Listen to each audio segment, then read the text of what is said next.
오늘 같이 은혜 나누실 말씀 잠언 14장 8절 슬기로운 자의 지혜는 자기의 길을 아는 것이라도 미련한 자의 어리석음은 속이는 것이니라.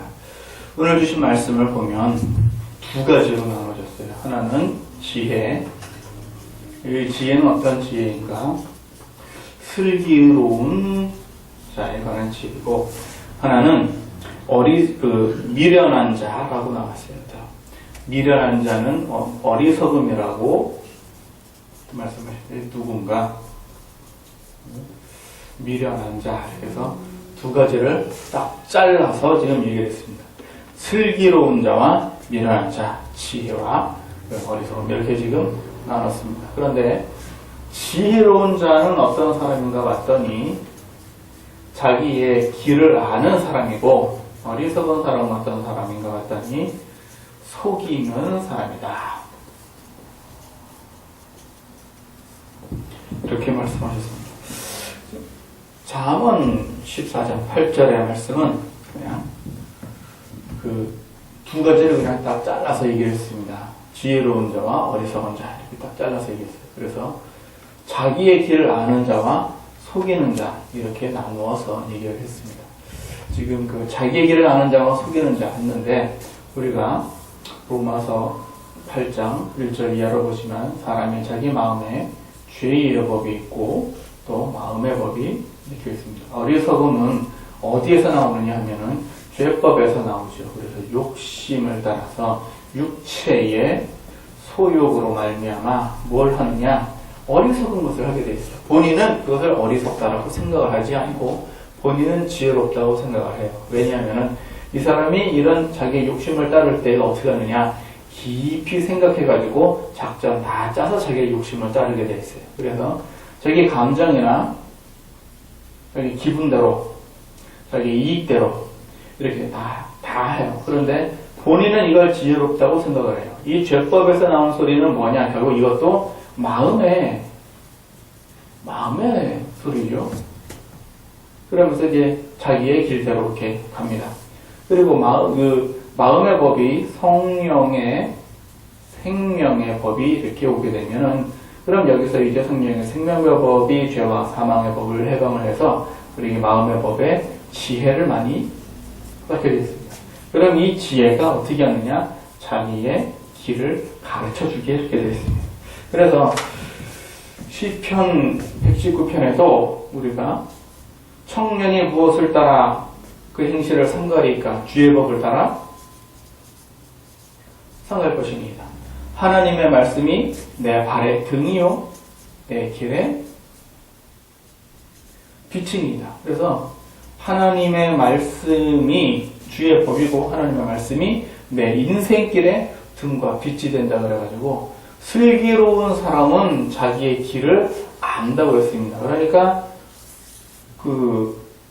불 켜고 가니까 자기 길을 알 수 있겠죠. 어느 길로 갈 것인가, 이건 알 수가 있습니다. 그런데 어리석은 사람은 이게 왜 속이는 사람인가 하면, 어리석은 사람이 자기의 욕심을 따라서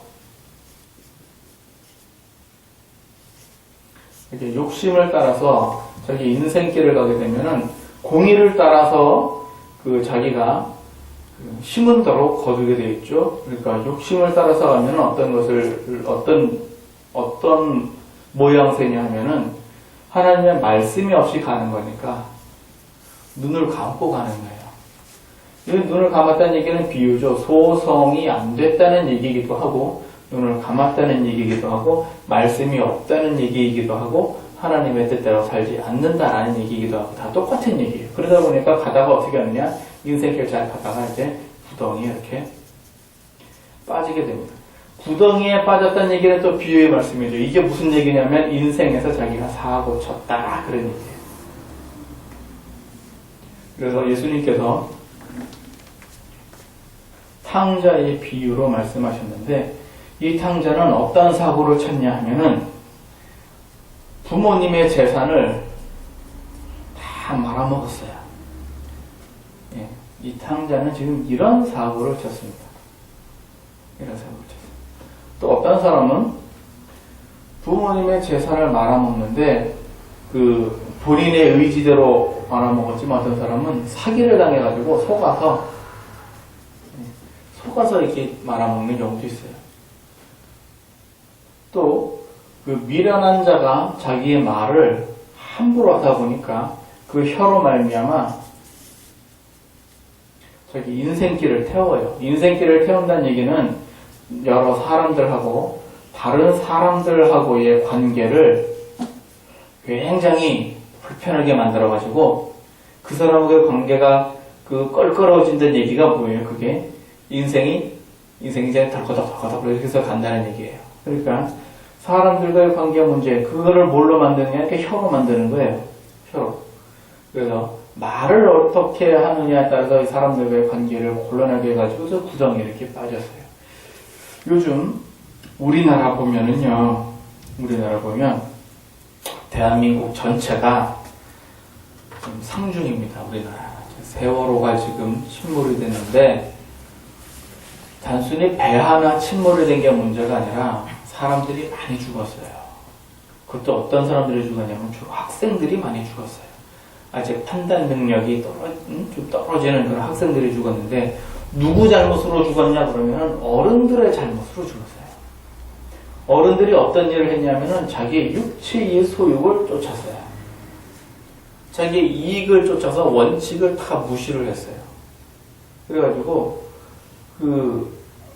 무슨 용량 초과, 또 원칙 무시, 또 기타 등등 안전 위조치, 뭐 이런 것들이 다 합쳐져가지고 총체적으로 다 했어요. 만약에 그 여러 가지 과정 중에 하나만 제대로 됐더라도 이런 일이 생기지 않았을 것 같은 그럴 정도로 여러 가지 일들이 이렇게 뭉쳐져가지고 기가 막히게 그냥 사고가 다 터졌어요. 그러다 보니까 지금 전 국민이 다 우울하고 쓸쓸해요. 오죽하면 전국에 있는 모든 축제를 다 취소하고 축소하고 뭐 연기하고 그러겠습니까? 그런데 문제는 그렇게 했던 그런 사람들은 지금 뭘 하고 있느냐? 이 어리석은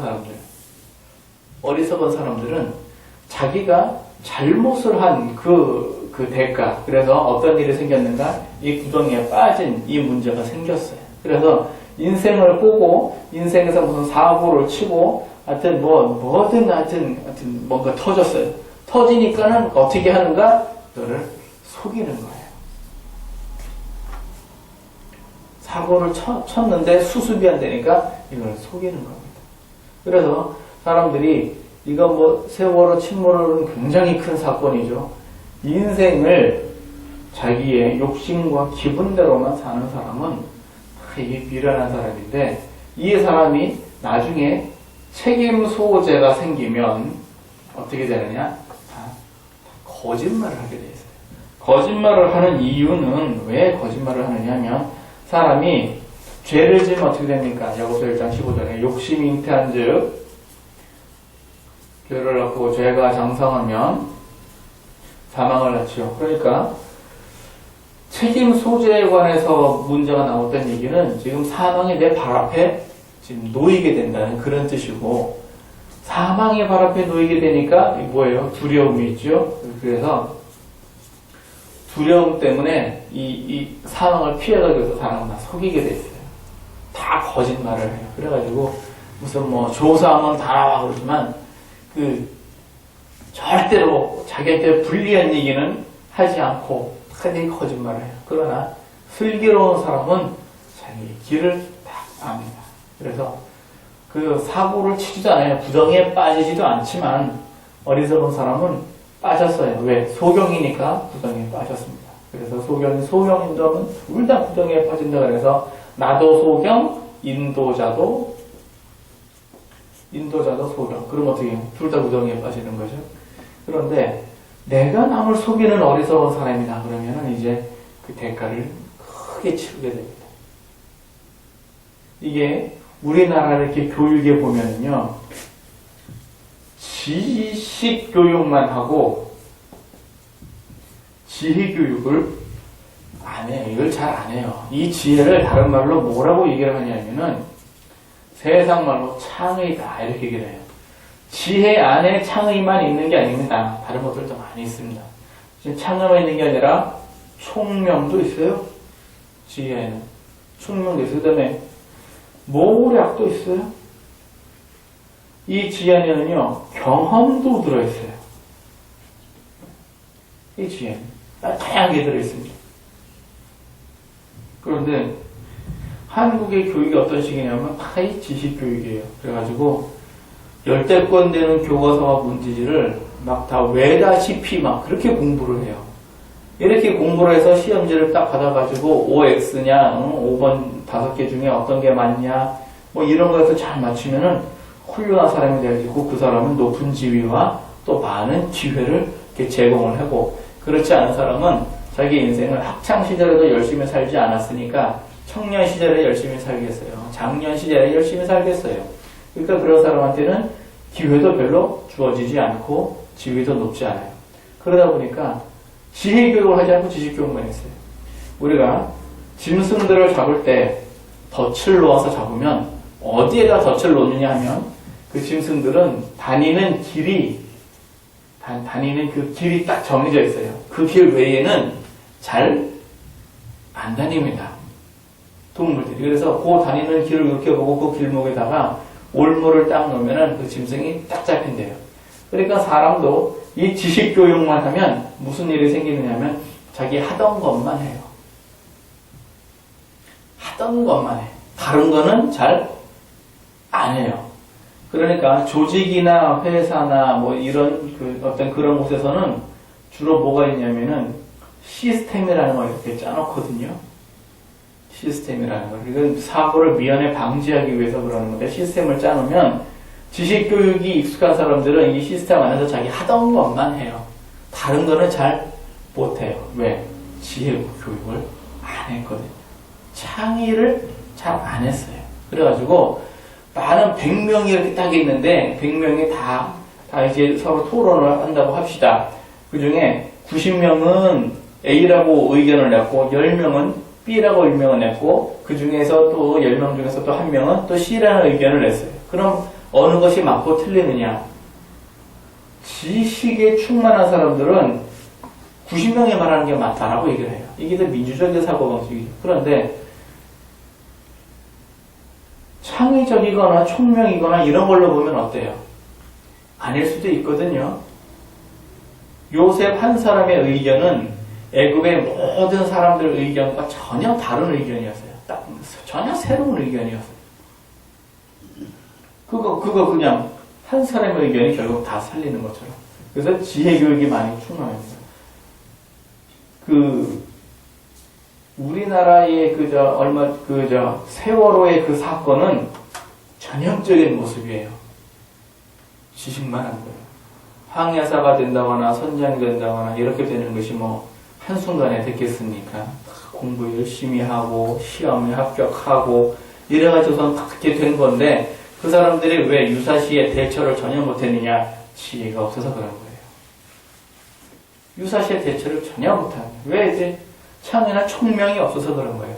왜 희생자들이 주로 탑승자들이 많은데 희생자들이 주로 학생들이냐 하면 그 안전한 산실에 계시고 나오지 마십시오. 그러니까 그냥 거기 그렇게 있었어요. 지혜가 부족해서 그런 거예요. 위험하다고 하면 뭐가 어떻게 위험하다라는 걸 스스로 판단을 하면 나올 수도 있는 문제인데, 그 중에서 지혜 있는 사람은 아마 뛰어나갔을 수도 있어요. 근데 그렇지 않았어요. 몇 년 전 대구 지하철 사건 때도 기관사가 열차 빼고 나왔어요. 문에 다 닫혀버렸어요. 그러니까 거기 있는 승객들은 열차가 왜 출발하지 않을까 이러고 그냥 가만히 그러다 그냥 질식해서 죽었어요. 그럼 창문이라도 깨고 나와야죠. 우리 생각에는 그래요. 그런데 그 당시에는 그 생각을 못했어요. 그것도 지혜가 부족해서 그런 거예요. 이게 우리나라의 현실적인 문제죠. 이게 배에만 그런 문제냐면 전반적으로 다 그렇잖아요. 공무원들이 왜 복지부동의 자리 지키기에 근근하고 일을 안 하느냐? 그것도 지혜 부족이에요. 지식에 관한 것. 이런 것들이 전부 다 뭐냐? 지혜로운 자냐? 그렇지 않으면 어리석은 거예요. 지식만 있고 지혜가 없다면 그것도 결국 뭐냐? 그것도 어리석은 거예요. 그러다 보니까 내 할 것만 하다가 나중에 문제가 생기면 어떻게 하느냐? 거짓말하기 바빠요. 거짓말. 이번 그 배 사건으로 인해서 전 국민이 거의 분노합니다. 분노. 왜 그러냐면은 어른들의 잘못으로 아이들이 죽은 거기 때문에 분노하고 있어요. 정부도 일 똑부러지게 못하고 있고 빨리빨리 진행이 되지도 않고 답답하고 지금 2, 3일 안에 빨리 구출을 해야 지금 생존자도 살 텐데 설령 배에서 살았다 하더라도 지금 같으면 벌써 며칠이 지났습니까? 지금 일주일이 넘어가는데 지금 어떻게 지금 산소만 문제가 아니라 물도 문제고 추운 데서 잠은 어떻게 자고 먹을 거 어떻게 먹고 이게 생존자가 점점 없어질 거 아니에요. 이렇게 안타깝고 답답한데도 빨리빨리 진행이 안 되는 이런 걸 보면서 분노한다. 분노. 이게 지혜 부족에서 온 겁니다. 그렇게 해서 오늘 주신 말씀대로 우리가 지혜로운 자가 됩시다. 아멘. 지식만 배워가지고는 같은 사건, 똑같은 사건은 아니죠. 다른 분야에서 일이 또 터지게 돼 있어요. 다른 분야에서. 그래서 터지면 어떻게 하느냐? 감당이 안 돼요. 사고 대처를 못해요. 대처 능력이 떨어져요. 연습도 안 했고, 진짜 지혜가 있어야 되는데 그 중에서도 지혜 있는 사람이 있기는 있습니다. 없는 건 아닙니다. 그런데 지혜가 있는 사람에게 결정권은 없어요. 결정권을 주지 않았어. 그러니까 엉뚱한 사람이 결정권을 가지고 이게 이제 세상에서 불합리한 거죠. 미련한 자가 높은 자리에 앉는 거하고 똑같은 겁니다. 그 선장 같은 사람이 그 미련한 사람이 선장 자리에 앉아있으니까 결국 다 죽인 거 아닙니까? 자기만 탈출하고. 전 세계에서는 대한민국을 얼마나 지금 비웃는 겁니다. 좋게 말해 비난인 거지. 대한민국은 아직도 멀었다. 이런 소리 지금 하고 있지 않습니까? 이 자존심도 상하고 말이죠. 그래서 오늘 주신 말씀대로 우리가 슬기로운 자가 됩시다. 이 슬기로운 자가 돼야 자기 길을 아는 겁니다. 그래서 내가 무엇을 해야 하는가 유사시 할 수 있는 것도 알고 내가 내 길을 알아야 뭘 하느냐 미리 준비를 할 수가 있는 겁니다.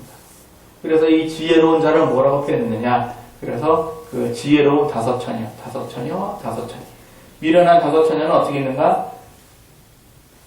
지식만 있어가지고 늘 하던 대로 등만 준비했어요. 늘 하던 대로 등만. 그런데 지혜로운 다섯 처녀는 늘 하던 대로 등 플러스 기름도 필요하겠구나. 그래서 한 수 더 떠서 기름도 준비를 했어요. 결국 누구만 구원을 받습니까? 지혜로운 다섯 처녀만 준비. 왜? 그건 자기 길을 아는 것이니까. 등불을 켜고 가니까. 하나님의 말씀이 지금 등을 켰단 말입니다. 그러니까 앞으로 어떻게 될 것인가 라는 것을 미리 알고 준비를 하고 가는 거하고 모르고 더듬고 가는 거하고 내일 일은 난 몰라요. 하루하루 살아요. 물론 모르죠. 내일 일은 나를 모르지만 내가 공의대로 살면 하나님께서 우리의 발걸음을 인도하지 않겠습니까? 공의대로 산다는 것이 말씀대로 산다는 얘기고 말씀대로 산다는 것이 성경에 뭐라고 써있나 그래서 그렇게 해서 그거 보고 한 발 내딛는 것을 얘기하는 겁니다. 그래서 성경에 기록되어 있는 걸 보고 우리가 한 발 내딛고 삽니다. 그러니까 슬기로운 사람이 되는 거고 성경에 기록되어 있는 거 몰라. 내일은 어떻게 될까? 몰라. 오늘 어떻게 할까? 그냥 내 편한 대로 살면 되지. 이렇게 살면 결국 어떻게 되는가? 구덩이에 빠지게 되고 나중에 책임을 묻게 되면 그때는 속이게 돼 있습니다. 왜? 사망이 두려우니까. 책임이 두려우니까. 그때 가서는 속이게 돼 있습니다. 그래가지고서는 선장님 탈출할 때 승객인 것처럼 이렇게 속여가지고 나왔다고 그러는데 다 속이는 거예요. 오늘 주신 말씀대로 우리는 인생을 등과 빛을 가지고 삽시다. 슬기롭게 삽시다. 하나님의 말씀대로 삽시다. 이렇게 하셔서 승리하시고 지금 전 대한민국이 힘들고 어렵지만 우리부터라도 이제부터라도 지혜로 교육의 방향을 바꿔가지고 주님 오시는 그날까지 슬기로 지혜처럼 준비 잘 하시고 사시는 여러분과 저 되기를 예수님 이름으로 축원합니다. 아멘.